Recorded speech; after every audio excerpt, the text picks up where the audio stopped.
Hello. Thank you for joining us today. My name is Ben Lorica.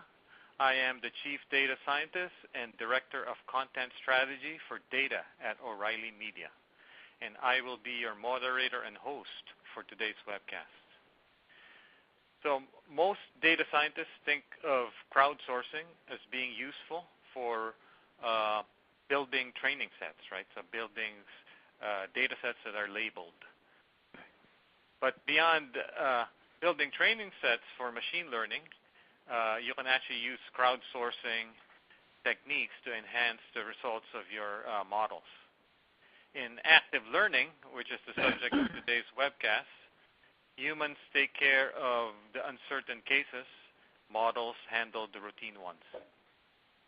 You know, I find that active learning is one of those topics that many data scientists have heard of, but few have tried, and an even smaller handful know how to do well.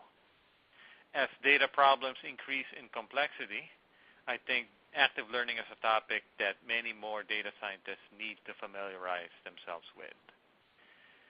I've known today's speaker for a while.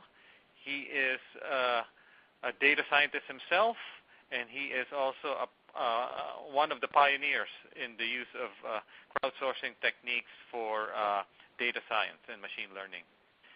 He also holds the distinction of organizing the first ever crowdsourcing meetup, which I was fortunate enough to attend to, in San Francisco in 2009. So Lucas Bewold is the founder and CEO of Crowdflower. Crowdflower was founded in 2009. It is a data enrichment platform that taps into an on-demand workforce to help companies collect, clean, and label data to make it more useful. Following his graduation from Stanford with a BS in math and MS in computer science, Lucas led the search relevance team for Yahoo Japan. He then worked as a senior data scientist on the ranking and management team at PowerSet, which was later acquired by Microsoft.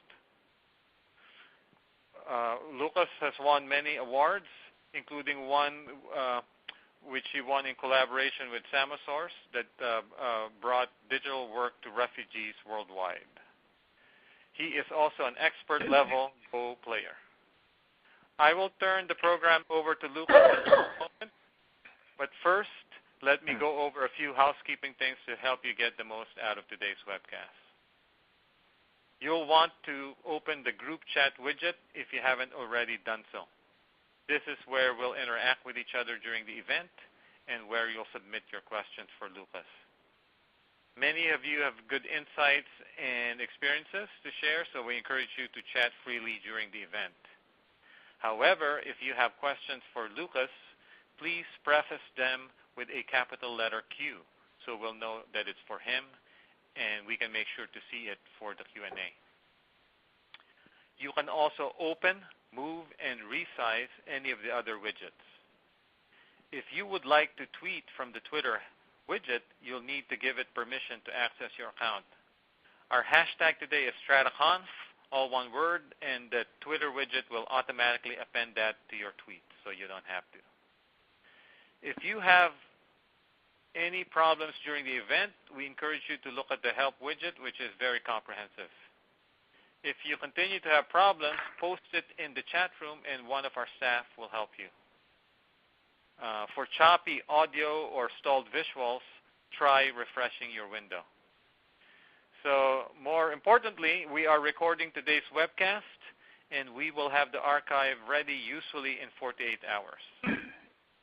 And at this time, I would like to turn the program to Lucas for his presentation.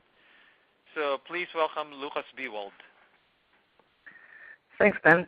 Sorry about my cough. I'm really excited to talk about active learning. This is my first time giving this talk on active learning, and it feels a little ironic in the sense that my company, Crowdflower, helps people generate training data, and active learning is a great technique to get more results with less training data. So using active learning means that you don't need to use Crowdflower as much or use other methods of generating training data, but that's really good for you, and it can really help make machine learning systems make economic sense for companies to use, and I'm super passionate about helping companies use machine learning for their real problems. I've built and deployed machine learning systems for Yahoo and PowerSet on a variety of different use cases.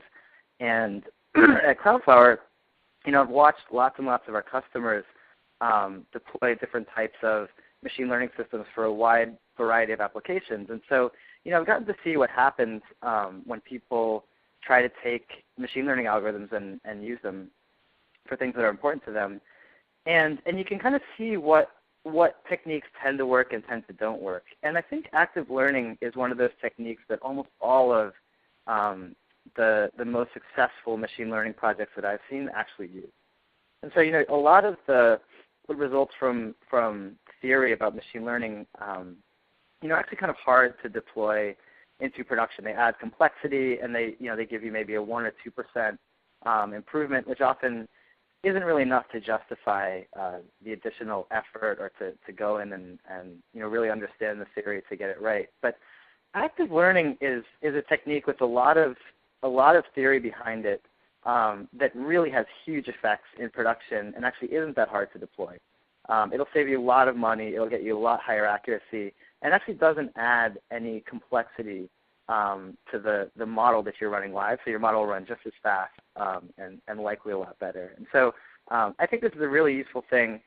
This talk is aimed at people that know a little bit about machine learning, maybe use it day to day. It's not aimed at the theoretician. I'm not an expert on kind of the very latest theoretical results in active learning, but I definitely enjoy learning about that. So I'll point you to some resources that you can go to if you want to go deeper into the very latest in active learning.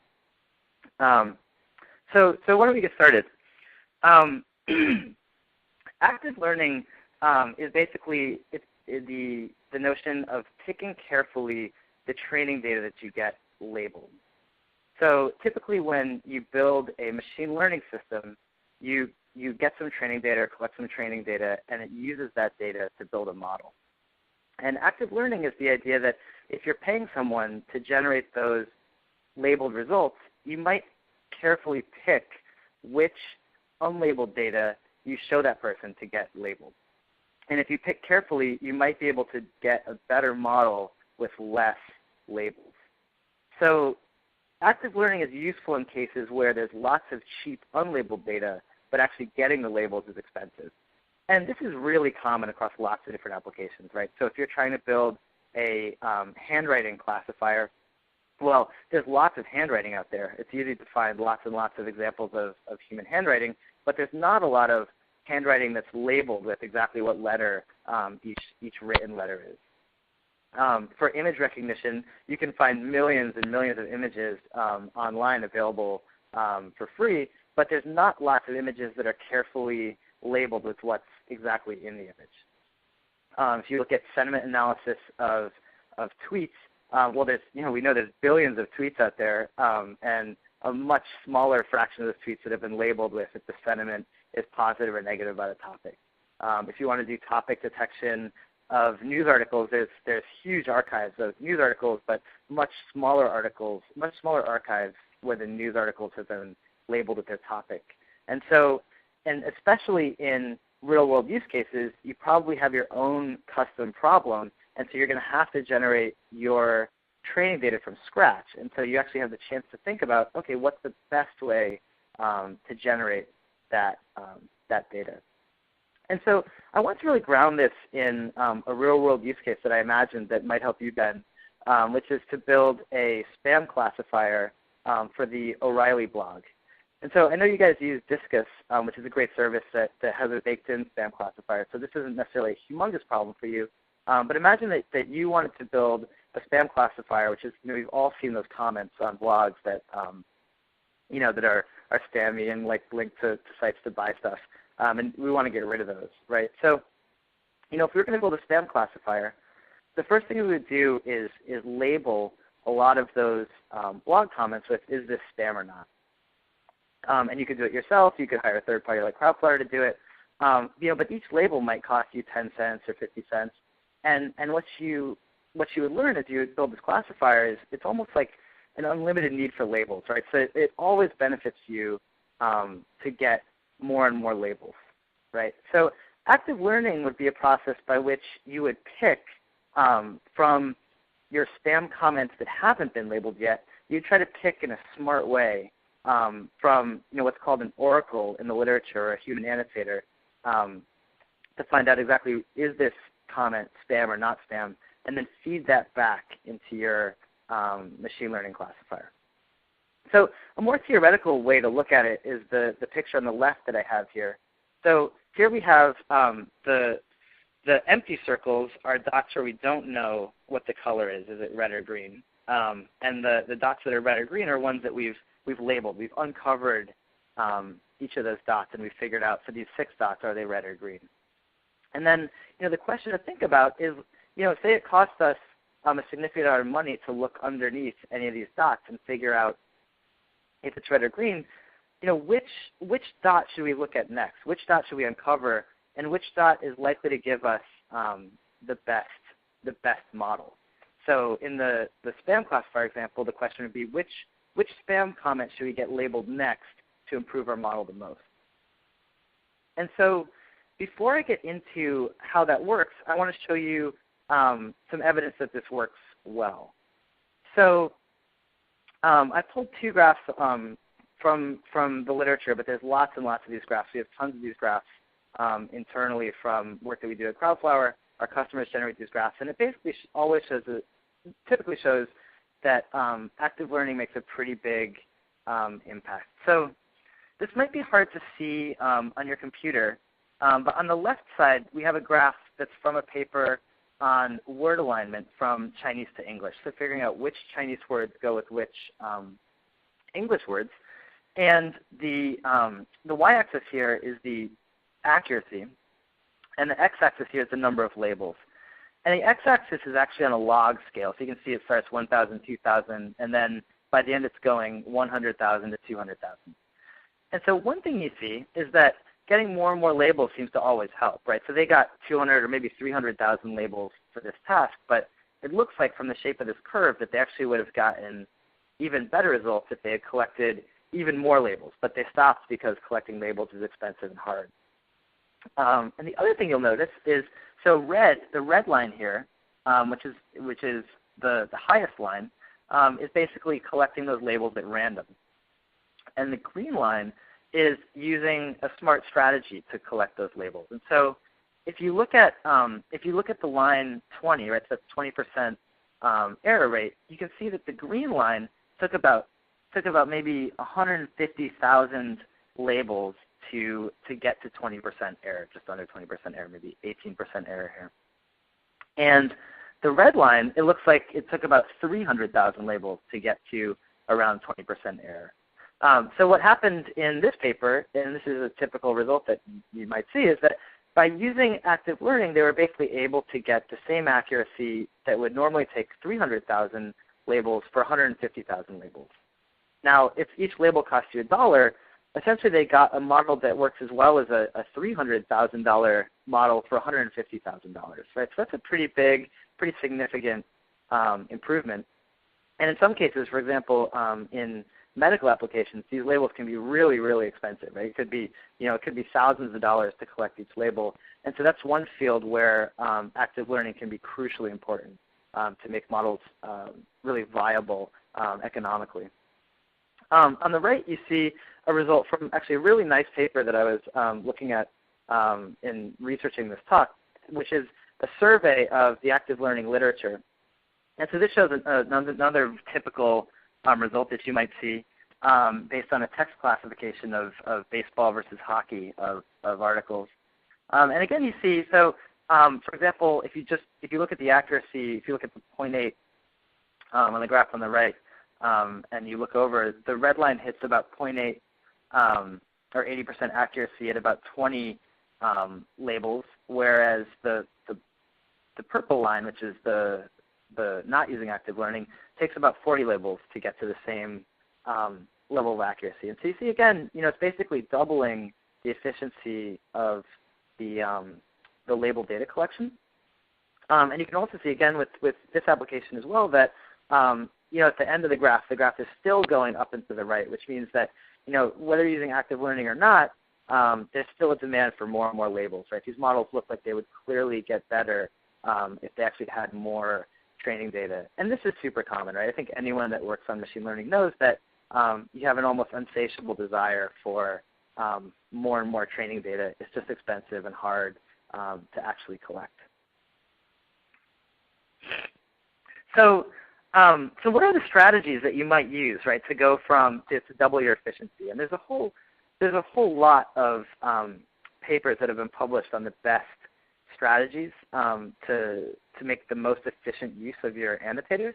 But I'll give you a few high-level heuristics that I think if you follow these, you're likely to get really good results. And so you can go back to thinking about this chart that I showed in the beginning of these empty dots and thinking about if that purple line is my classifier, and I've seen 3 red dots above the purple line and 3 green dots below and to the right of that purple line, what's the next dot that I want to look at to make my classifier here, that purple line, to make it most accurately represent the boundary between the red dots and the green dots? Another way of looking at it would be, if I'm building a spam classifier for my blog comments, what are the best ones to look at? And so say I've taken a small amount of labeled data, or I've gotten a small amount of data labeled, and I've built my first pass of classifier. What would be the next thing that I might want to show it? So one thing that makes intuitive sense and the literature supports is to bias towards unlabeled data where your model has uncertainty. So most models have some notion of their own uncertainty, right? So if you use a random forest, it'll actually tell you the probability of the answer that it's given, right? If you're using an SVM, you have the distance from the separating hyperplane that can be a proxy for how uncertain the model is. If you look on the bottom here with that purple line, probably the dots that are closer to that purple line are more uncertain whether or not they're red or green intuitively. And so, if we took any of these models and we ran it over all of the thousands or hundreds of thousands of comments on the O'Reilly blog, we would look at the ones where the classifier had the least certainty in its own guess. And so the kinds of things that come up when you do that might be comments that are unusual somehow, right? So you might see if there was a comment in French and you had a bag of words model, so you had a model that's just counting the times it's seen each word. When your model looks at a French post, if it hasn't seen a post in French before, if all the posts in its training data have been English, then it'll actually have 0 counts in all the words in the blog comment. And so the model is likely to be really uncertain about that. And so active learning will pull up that French comment as a comment that would be a really high-value piece of unlabeled data to actually get labeled and then feed back into the model. Another strategy that makes intuitive sense and can work really well is if you're using an ensemble technique to look at places where your ensemble disagrees with each other, or the different elements of your ensemble disagree with each other. So it's gotten very popular in the last X years to use ensemble classifiers where you have multiple classifiers that maybe use different classification techniques or look at different features or look at different subsets of your training data and then aggregate them in some way. So even if you're using boosted trees or random forests, you can think of those as ensemble classifiers, and you can look at, okay, where is one of my classifiers saying one thing and another one of my classifiers is saying another thing, right? So, for example, if you have classifiers that are looking at different subsets of the features, you probably have one classifier that's saying any post mentioning Viagra is likely to be a spam post or a spam comment. And then you might have another classifier that's saying, well, a long-time user or a long-time commenter is likely to not be spam. And so then what this technique is going to do is it might surface a comment where you have a long-time user writing a post about Viagra, right, or writing a comment about Viagra. And now either that person's probably been hacked, or for some reason they actually have a comment to say on a topic that looks like it might be spammy. And so this is actually a really good label, a really good example to get labeled and then show your algorithm so it can break these ties. Right, so that's the intuition, and there's evidence that that's a good strategy for finding useful things to look at.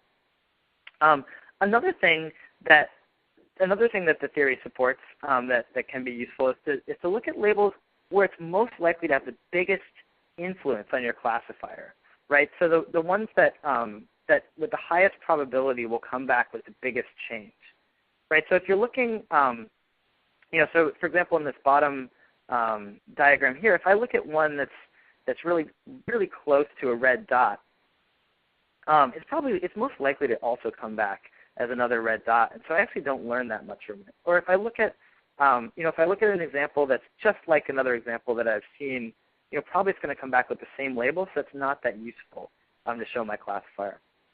But now, if I have a spam classifier and suddenly I see that there's lots of posts that are in, say, all caps, now I notice that I have all of these posts that are have a feature that I haven't seen before, and I'm not sure if it has strong evidence that it's spam or not spam. And if I could just look at a few of these posts and see if all caps is likely to be an indicator of spam, that's going to have a huge influence on my classifier.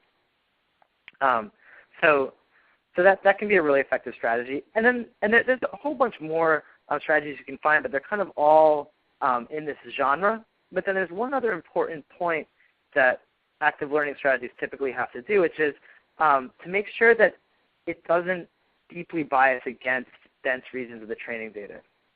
So what I mean is, if you do any of these strategies, if you bias towards uncertainty or you bias towards ensemble disagreement, what's going to happen is you're going to have a natural bias towards sparse areas of your training data. Essentially, you're going to have lots of training data that's weird examples, right? So, for example, my spam comment classifier is going to look at maybe a blank post, right?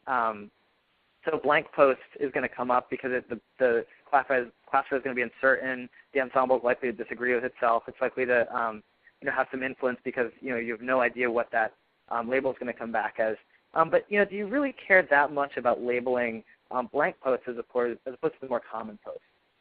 Right? If you have a few really old posts, for example, then active learning is going to surface those posts because it might have an interesting feature. And so what happens is your training data gets full of outliers. And so many active learning techniques actually include a bias to make sure that you're not just adding outliers to your training data, and you're also looking at not just outliers, but ones that are kind of in the denser regions of your training data, because the denser regions of your data is kind of the more normal examples that you care about. And so, one thing that can happen when you do active learning is, if you've done uniform sampling to generate your data, or you've basically picked your training data at random, that's a really simple kind of data set to understand. But as you do active learning, your training data now it's no longer a uniform distribution. And so you have to make sure that you account for that. And again, I'm worried I'm making this sound a little more complicated than it is. I mean, if all you do is look at examples where you have high uncertainty and feed those back into your classifier, you're likely to get really, really good results, much better results than just picking examples at random. And so there's a paper from JMLR where they look at all the different techniques. They actually had a challenge where lots of people could submit their different active learning techniques. And you can see that uncertainty sampling is the most common technique that over 80% of the participants actually use. And so I think we can say that the real result, and the thing that I do in models that we build at Crowdflower, is we make sure that we do uncertainty sampling. So the simplest thing you can do is basically bias your additional data collection to data points where your model has the highest uncertainty. You obviously don't want to just rank by uncertainty and pick the ones with the highest uncertainty. You want to have a mix, so you want to pick at random with a bias towards the more uncertain results. And that's going to give you probably 80% of the benefit without having to go too deep into active learning, although it's lots of fun to learn about active learning, and I would encourage anyone that's really interested to go deeper and learn all the details. So, one of the funny things about active learning is, I see lots and lots of my customers use it, and I think there's almost more industry know-how and sort of ideas of how to do it among our industry customers that aren't publishing papers than in the papers that we see. And I think the reason is this pattern of how machine learning actually gets deployed in lots of real-world systems. So to go back to the O'Reilly spam example, so if I'm building a classifier for spam comments, the first way I might think of deploying this is basically this top pattern that I have, where I basically have a classifier, and it's a spam classifier, and I take the output, and any comment that my classifier thinks is spam gets blocked, and any comment that my classifier thinks is not spam gets let through and gets posted on the blog. And now, most papers work like this, right? So they take a training data and they classify it, and they analyze the accuracy of the output. But most machine learning systems will be 80%, 90% accurate, and that's not really good enough for a lot of real-world examples. For example, if my spam classifier is only 95% accurate, which actually would be a pretty good spam classifier model, that's still going to make 5% of the users that post comments and get marked as spam really mad. So if I was building a classifier for O'Reilly, what I would recommend is this bottom model here, which is a really, really common pattern that we see, where we take a classifier that knows its confidence, so can either output a probability of its classification or some other notion of, am I sure about this? How sure am I about this? And in examples where it's confident, it takes action right away. So if it's really sure, if it's just if it's someone posting an endless message in Russian with links to really spammy sites, we're just going to block that as spam. We don't need to look at that. We're really sure. And if all the ensembles or all the weak learners in my ensemble are all agreeing that it's spam, then we're just going to say it's spam. And if we have a long-time user that's posted lots of non-spammy comments, we're just going to let that pass through. But now, there's also situations that happen where it's not confident, right? Maybe it sees for the first time a post in French, or maybe it sees for the first time a post in all caps, and those would go to a human annotator, right? And if you look at the way real spam classifiers work for blogs, they typically have a human annotation pass where someone actually looks at it if the confidence level is low. And this is a really, really great pattern that can take a 95% accurate system and generate 99.9% accuracy in production, which is really what you need to do something really useful. And I think you see a lot of real-world systems deployed with this bottom pattern here. That's what we do at Crowdflower, and that's what we see our customers do. But I don't want to stop that pattern there. I think this bottom pattern is really good, but then the next step, which is not that much harder but can really, really make an impact, is to do some active learning, right? So to basically fill in this loop. So these examples that I talked about for the spam classifier, where a post is in French, or a post is in all caps, or a post is blank, or it's in some way something that I haven't seen before, I'm getting these annotated anyway because I want to give really high quality output to my system. But these are actually the very best annotations that I can use to make my classifier better. So I'm really doing myself a disservice here if I don't take those annotations and feed them back into my classifier to make it better, right? So now it maybe knows that French posts are okay, and maybe Russian posts are more suspicious. Maybe it learns that all caps posts are actually a sign of spam, and over time the system will get more and more confident in the way that it thinks about spam, and I'll have to use less and less human annotation, which means you save money and Crowdflower has less work to do, but hopefully this is so useful for you that you use Crowdflower for other applications and deploy more models into production. And then there's one more pattern that that we see our customers do all the time that I think is really smart, which is that typically if you're using a machine learning system and you've really tuned it and you've got it working, you still want to do periodic testing, right? And spam is actually a perfect example of this, right? So, once you have your spam classifier working on your blog posts, people are going to still be posting comments that are kind of testing it, and they're going to figure out new ways to get around your classifier, right? They're going to find weaknesses, and your classifier that was 95% accurate, probably over time it's going to degrade. It's going to be 90% accurate and then 85% accurate. And so, you want to be testing it periodically using an oracle or using human annotators. And again, what you should be doing is don't just spend the money on testing. You already have the labels from testing. Get more bang for your buck by taking those examples and regularly feeding it back into your classifier. And then your classifier will naturally get better over time. Now, one drawback from this pattern is that once you feed those test results back into your classifier, you can no longer use them to test your classifier, right? Because they've become part of your training data. But I still think that it's worth it because you can make your classifier better and better over time. And anytime you're involving human in a loop, it's expensive, and you should get the most benefits that you can from that. So I wanted to give a real-world example that I really worked on and know really well of an example where we never would have been able to use machine learning at all without active learning.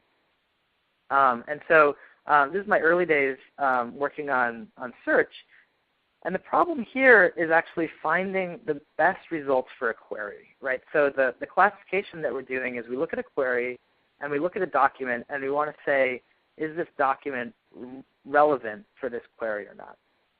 And this is a pretty hard problem to generate training data for because there's just so many documents to potentially look at, right? So if you search for machine learning on Google, you see that there's 55 million results, right? And so you're actually taking your model and you're going to run it over all 55 million potential pages that match the machine learning query, and you're going to try to find the pages that have the highest relevance. And so, the most simple thing to do would be, when you think about generating training data for this model, would be to kind of randomly pick pages from the list of all the things that match the machine learning query, and get them labeled as relevant or not relevant. And so this would be uniform sampling, but the truth is uniform sampling is a little bit crazy here because almost all of these 55 million pages are not going to be really good results for the machine learning query. And so you're going to learn a lot about what makes a page really particularly not relevant, whereas what you really want from your ranking model or your relevancy model is the pages that are especially relevant for the keyword machine learning. And so one of the things that we did and that folks do when they're working on search relevance is instead of doing uniform sampling, they pick the top results for the query, right? So they'll take the top 10 results of whatever simple method they're using, and they'll use that as training data. But now what happens is, and what happened to me every time I did this, is when you train your model on just the best results from a naive query, you actually miss big parts of the space of possible things that your model has to look at. So, if I just train my model on the top 10 results for the machine learning query, I might learn that the more times a website says machine learning, the better match it is for the machine learning query, which kind of makes sense in the abstract, right? So if I have a Wikipedia page and it says machine learning 15 times on it, that might make it more likely to be a good match than a Coursera article that maybe only mentions machine learning once.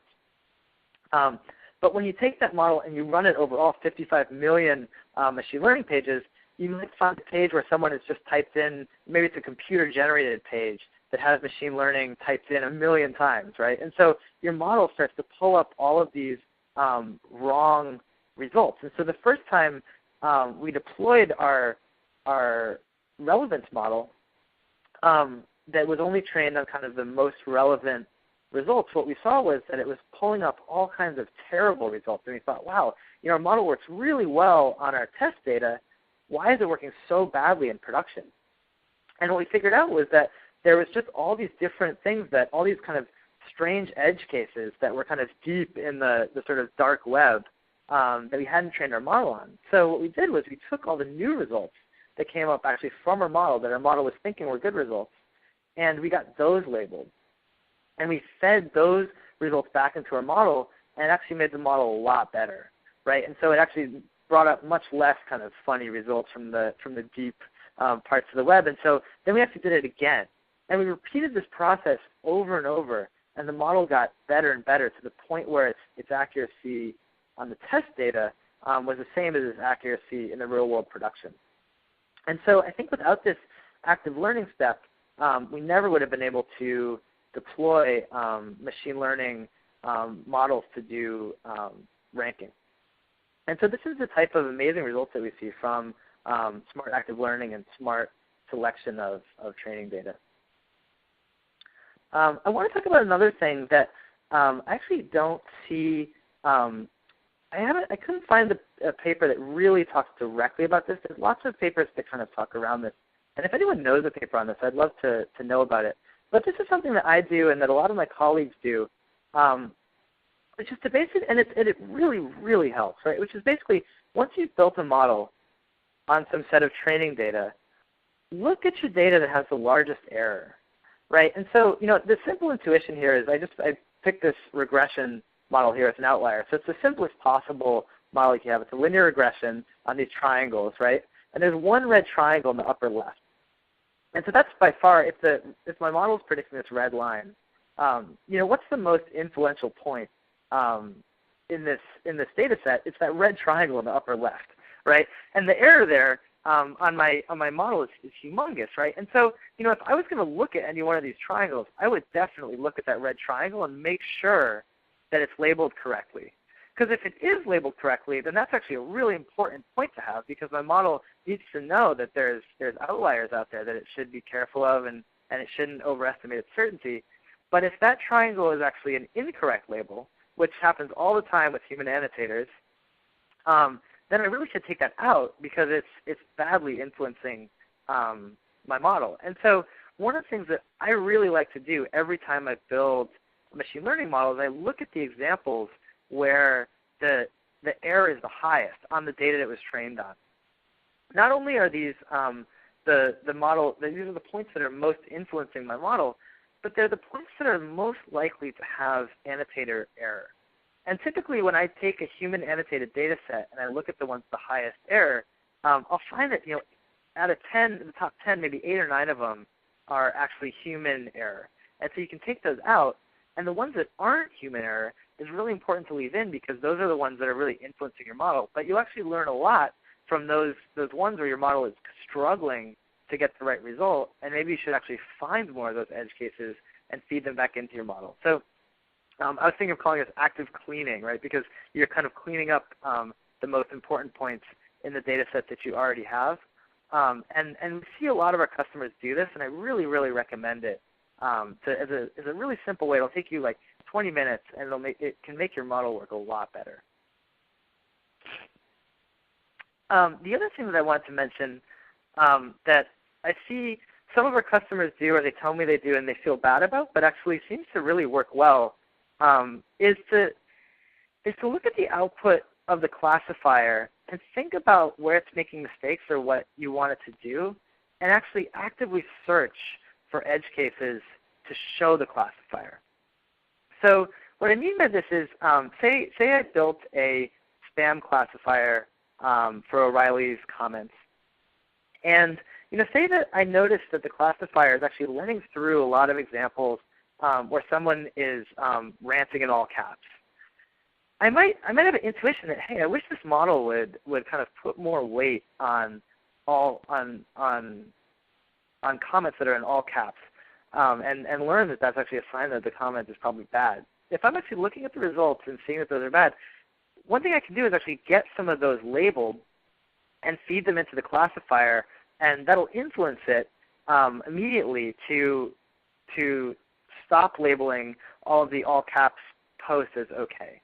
And so this is this is not really supported by the theory, right? I mean, it's not doing uniform sampling, and there can be bad consequences. But if you're really trying to ship a model and you really want it to work, it can be a really effective way to actually hand curate your training set and make sure that your training set reflects what you want your model to actually do.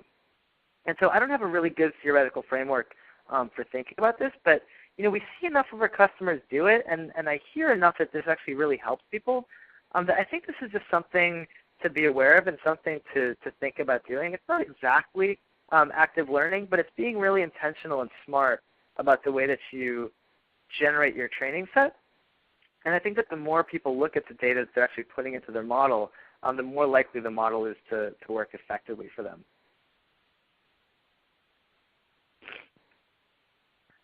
So I wanted to talk a little bit about two other related strategies that can also help you, actually get more bang for your buck out of the labeling that you're doing. And that can often work well in conjunction with active learning. And this cool diagram comes from an ICML workshop combining learning strategies to reduce label costs, where you can learn a lot more about all three of these techniques. So active learning is one of them, one great technique in situations where you have lots of unlabeled data and only a little bit of labeled data. It's expensive to get labeled data. Another thing that you can try is techniques in a genre called semi-supervised learning.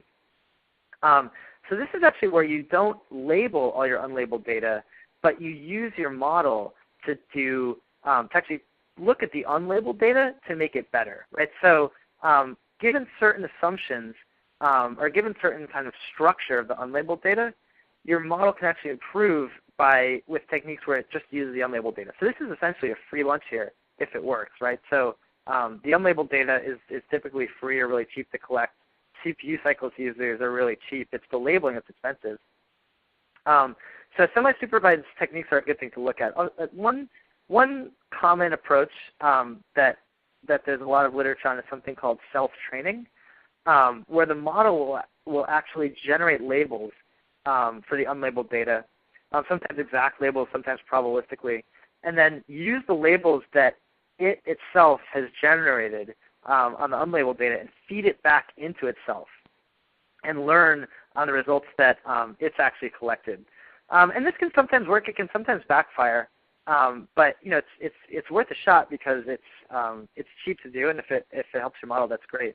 There's also a technique called for support vector machines called transductive support vector machines, where support vector machine will try to find the hyperplane that separates one class from another class. But you can also just try to make it look for the best plane that separates the data, so all the data, including the unlabeled data.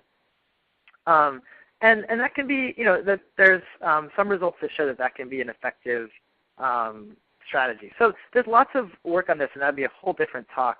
But I think semi-supervised learning is a really, really interesting field and approach. And it also sort of seems like how human beings learn, right? I mean, we only get a few labeled results, and then we have to kind of figure out the rest on our own. So I find this a really appealing area of research.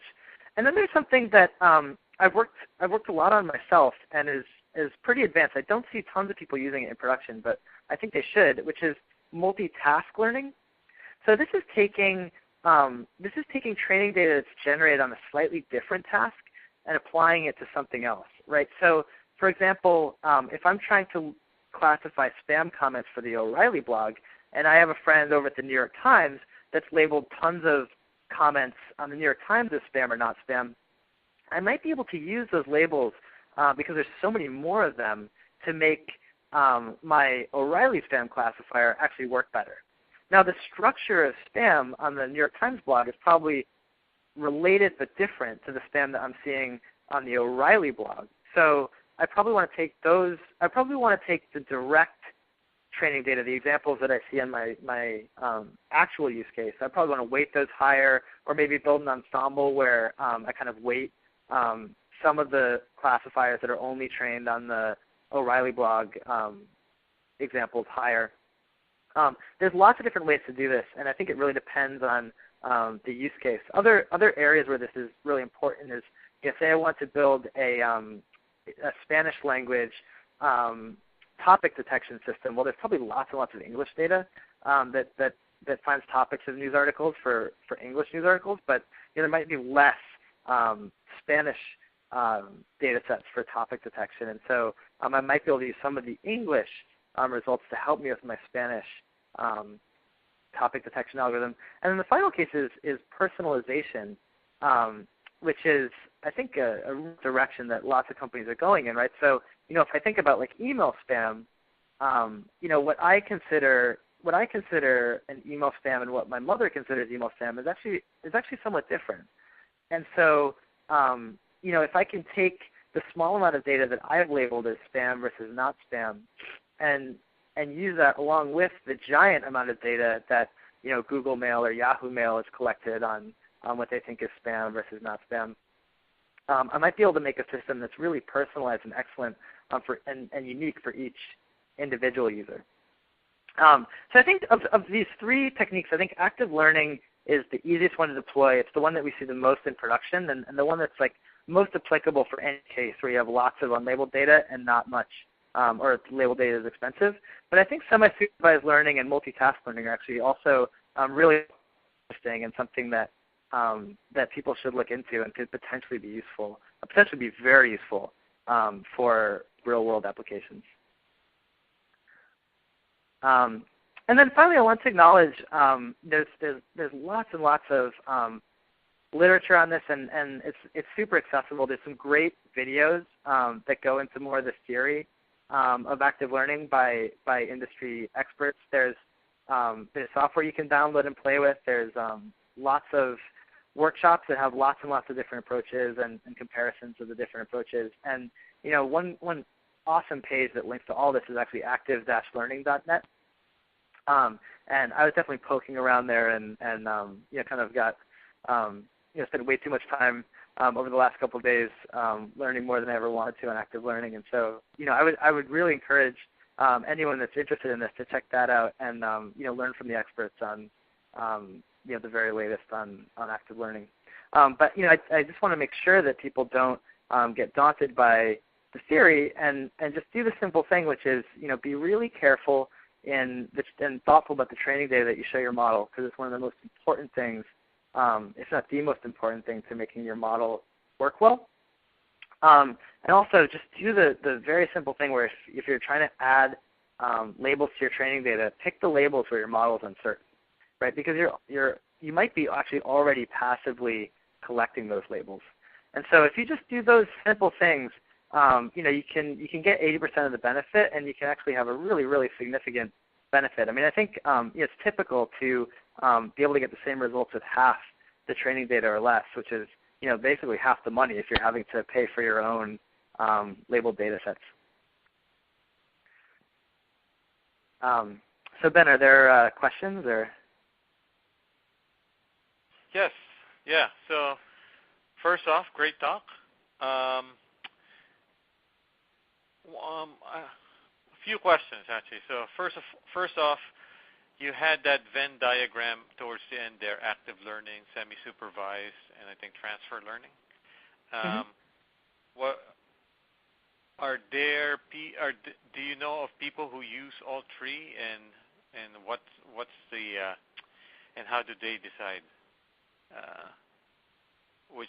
Yeah, for sure. So the people that use all three are the people that are spending the most time building the best models, right? So companies like Facebook and Yahoo and Google, we work with some of them, and I can't go into a ton of detail about their proprietary knowledge. But if you're building a system at massive scale where you really, really care about the accuracy, right? For example, if you're Google and you're trying to show the best ads for a query, you're going to spend a lot of time kind of getting every ounce of quality you can out of that model. And so in that case, you're definitely going to use active learning, semi-supervised learning, and multitask learning. You're going to use all three for sure. You're going to use active learning to make sure that your new training data is selected as best as you can. Because even if you have lots of money, now you're starting to collect millions or tens of millions of dollars of training data. So you're going to be really careful to make sure that you collect the best possible training data.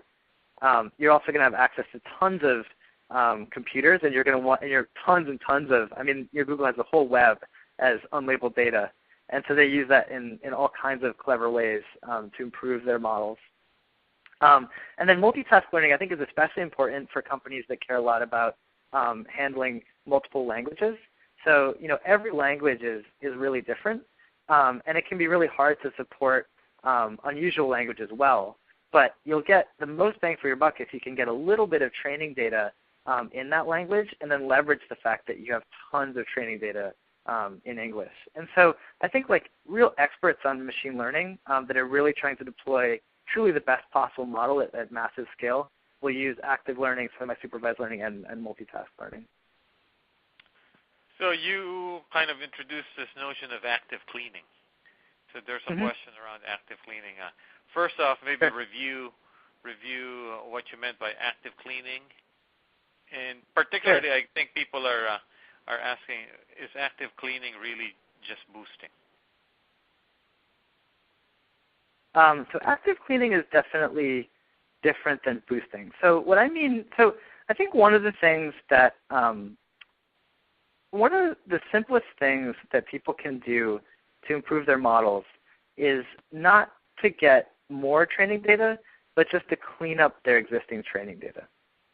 I think that's probably the most understudied, most effective thing that you can do to make your models better.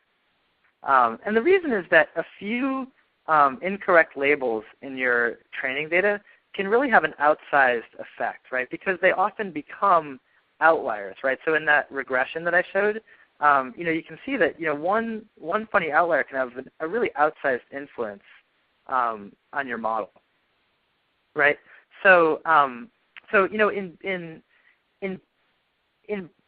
so boosting is like a totally different strategy where you're not actually going in and cleaning up the data, right? You're learning, you're actually having your model learn on the errors that your model is making, right? What I'm talking about is actually looking at not the model, but you look at the places where the model is making errors, and then you yourself, or you find someone that actually goes in and makes sure that the label is correct. So, I mean, the best thing that you can do is actually go through all of your training data and just clean it up.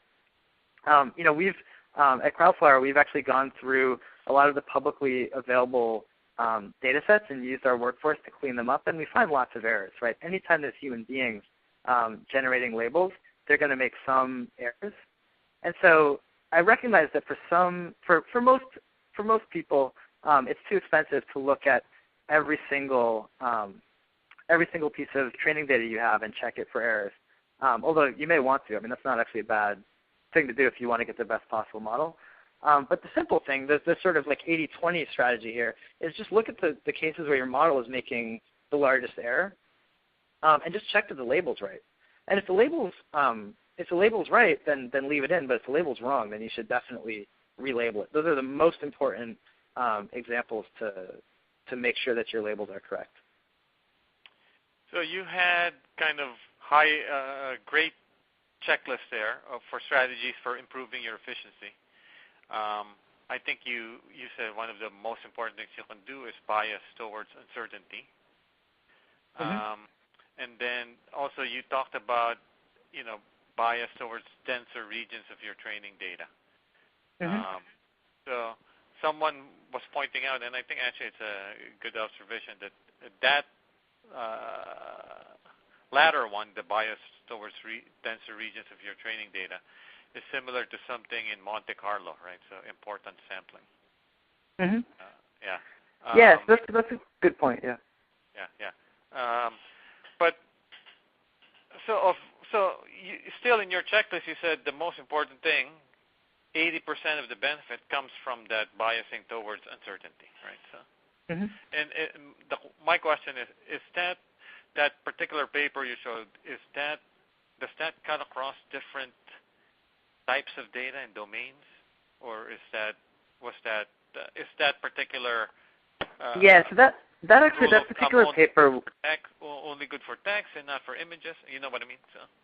Yeah, I understand, Ben. So that particular paper, actually, I think it was all text cases, but it was a variety of text problems. I think they had 5 different types of problems. But that the bias towards uncertainty really works across domains, right? So it works in image recognition. It actually works in one thing I didn't talk much about because it's not my area of expertise is medical applications. I guess, Lucas, my question is, I'm sure it works across domains, but is it true that across all domains it's the most important thing in a large way, like 80% of the benefit? Yeah, the thing I would say about all these different techniques is they're essentially doing the same thing, right? So, I think if you can get fancy and kind of get it perfect, but, the places that your ensemble is going to disagree with itself are typically going to be the same places where your ensemble has high uncertainty. And, the places that are going to have the highest potential change to your model are going to be places where it has the highest uncertainty. So, there's lots of theory on kind of which is the very perfect way to do this, but they're actually all extremely correlated, except for actually the one that's biased towards denser regions of your data, and that's really just to kind of correct for the fact that all these other methods are going to really pull up tons of outliers, and so that's why you actually also often want to add a bias towards the denser parts of your data. Just make sure that you're not only showing outliers to your algorithm. You get at least some points that are kind of in the denser regions. Right. So the next question is around workflow, right? So you described the benefits, the best practices, and kind of at a high level how you do this in practice. But it seems like, as a data scientist, you look at it, you go, whoa, so this really complicates my workflow, But is that necessarily the case? I imagine if I work with a company like Crowdflower, it actually shouldn't be that much of additional complexity in terms of building models, right? So. Yeah, so I don't want to do like an aggressive sales pitch for my company, but I think that if you use Crowdflower, you can integrate human beings into your workflow, through an API, and it's super simple. I think that it's definitely if your model is good enough that you don't have to include humans in your workflow, then there is additional complexity, and I would never recommend adding complexity anywhere that you don't really need it. But I think just we see over and over again with machine learning, it gets to 80% accuracy or 90% accuracy, which is really, really useful and saves a lot of trouble, right? It's way better than having people look at every single example, right? The alternative to using a machine learning spam classifier would be, to hire a community manager that goes through every comment and approves it or disapproves it. So, I think that machine learning can be incredibly useful, but I think given the state of the art of where machine learning is today, in order to get enough accuracy, you often have to add that human annotation. Although I would never recommend that step if you don't feel that you need it to get high enough quality for your use case. So, Lucas, in practice, are there two major use cases? One is you use active learning because in the beginning maybe you really need it because your models don't have enough labeled or training data yet, and then over time maybe you can turn off active learning.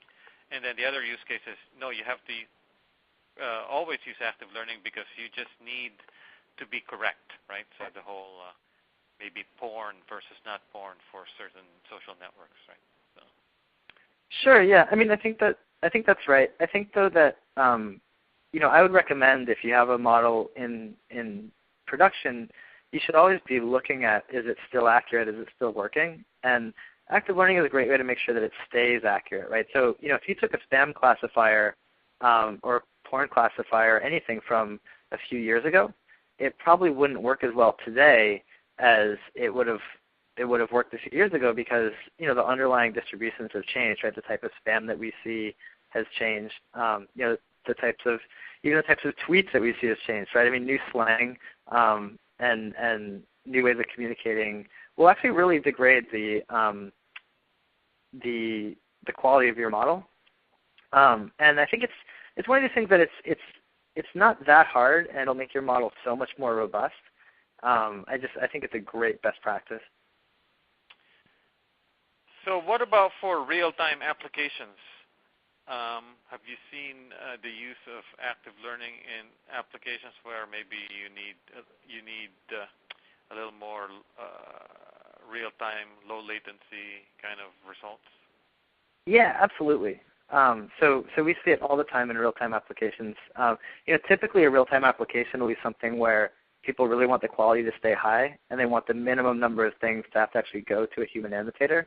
So you don't have to feed the data. You don't have to get the data labeled in real time for it to be useful. You can sample from the data, or you can still look at the examples where your model has low confidence and feed it back in a batch process, maybe in the night, maybe monthly, and that's still going to make your model a lot better. So we actually see a lot of our customers that have real-time systems using active learning to make them better and better. So I think, at least from the general public's perspective, right, so in terms of machine learning, most of the things you hear about are fully automated. So in a way, this approach runs counter to that. But the working data scientists and the people out there working with real problems realize that not everything is completely automatable. So in your work, because you're the CEO of your company, you probably talk to business executives a lot. What is the level of awareness around this technique of active learning? I think it's higher than you would think. So I think what a lot of executives have seen, I think the way they might put it is, I had a machine learning model and it wasn't working well, and then my data scientist add active learning, and suddenly the model started working well enough. Right? So I think that there's a pretty positive feeling about active learning because it's so clear that it's saving money and making the models better. So it's really easy to explain the benefits of it. So I would say, of all the data scientists will need to build that case that, hey, there's an upfront cost, but there's going to be a payoff, right? So. Yeah, exactly. And so, but the payoff is so clear. It's so quick and clear with active learning that I think that's why I would say, of all the of all the sort of theoretical advanced machine learning techniques, I think active learning is actually one of the most widely adopted. So you've cited a bunch of examples of big companies, right? You yourself worked at Microsoft. You worked with Google and Facebook. But again, to the naive person, they look at this, how can this possibly scale? So maybe you can address kind of where are there examples of really large-scale active learning implementations? Oh, yeah, because, the active learning doesn't have to necessarily scale with the volume that you're pushing through. So, if you were, say you're the New York Times and they have tons and tons of comments in all their articles, they don't have to actually scale the amount of the training data to make their model better. Of course, more training data is always better, but even a little bit of this technique of using active learning to pick the highest value labels to put into their model, even at a small scale, it'll have a pretty significant impact. So, I think that in the real world, everyone's generating their own training data, so they're already using human annotators to some extent. And this isn't about using way more human annotators. Of course, as the CEO of Crowdflower, the more annotation in some sense, the better. But this is actually a way to use less annotation to make things more scalable and to get the best use out of the limited budget that you have. So it's not like adding active learning is going to make things less scalable or more expensive for you. It's actually going to make things cheaper for you. So by the way, one of the things that really comes across in your presentation is that in order to do this well, data scientists really need to know their model, right? So they need to know when it works, when it doesn't work, and things like that. So even though the model is kind of a black box, they need to put a large emphasis on understanding model performance. Yeah, I think maybe that's the most important thing. All right. So thank you, Lucas, for a great presentation. We'd like to thank all of you that attended our webcast today and hope you benefited from the presentation. And as I mentioned earlier, this webcast will be available for replay, or if you want to watch it again, within about 48 hours. So this will conclude today's webcast. Goodbye.